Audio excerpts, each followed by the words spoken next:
TET 1 અને 2 એટલે મતલબ આજે 14મો દિવસ છે. 5 મિક્સ ક્વેશ્ચનો લીધા છે આજે, ઇઝી પ્રશ્નો લીધા છે એટલે ખબર પડશે આપણને તમે ઇઝી પ્રશ્નો આવડે છે કે નહીં. બરાબર. નીચેના પૈકી કયો શીખવાની પ્રક્રિયાનો ભાગ છે? શું આવશે સાચો જવાબ?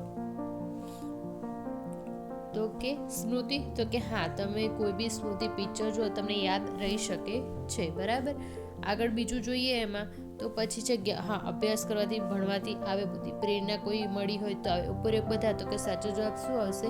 ઉપરયુક્ત બધા. એટલે ડી ઓપ્શન સાચો છે, કારણ કે શીખવાની પ્રક્રિયામાં સ્મૃતિ, અભ્યાસ, પ્રેરણા ત્રણેયનો મહત્વપૂર્ણ ભાગ હોય છે. બરાબર. આગળ વાત કરીએ. ગુજરાત રાજ્યની રાજધાની કઈ છે? શું આવશે જવાબ? આ તો બધાને ખબર હશે એટલે મેં કીધું આજે પ્રશ્ન મેં ઇઝી લીધા છે. જવાબ છે ગાંધીનગર ગુજરાત રાજ્યની રાજધાની છે. બરાબર. 144 નો વર્ગમૂળ કેવી રીતે થાય? શું જવાબ આવશે? તો કે 12. સી ઓપ્શન આપણો રાઈટ આન્સર છે. બરાબર. આગળ પ્રશ્ન 14મો લઈએ. પાણીનું રાસાયણિક સૂત્ર શું છે? તો કે H2O. જવાબ જોઈ લેવાનો બી ઓપ્શન.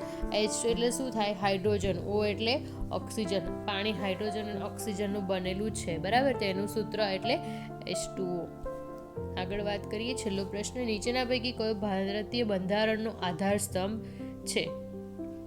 સમાનતા. તો કે છે. કેમ? તો બધાને અહીંયા ઇક્વલ રાખે છે. કોઈ બી ધર્મ હોય એની કરતાં બધાને સ્વતંત્ર જીવન છે. ધર્મ નિરપેક્ષતા નથી. જેને જે ધર્મ અપનાવે છે. ઉપર બધા સાચો જવાબ છે.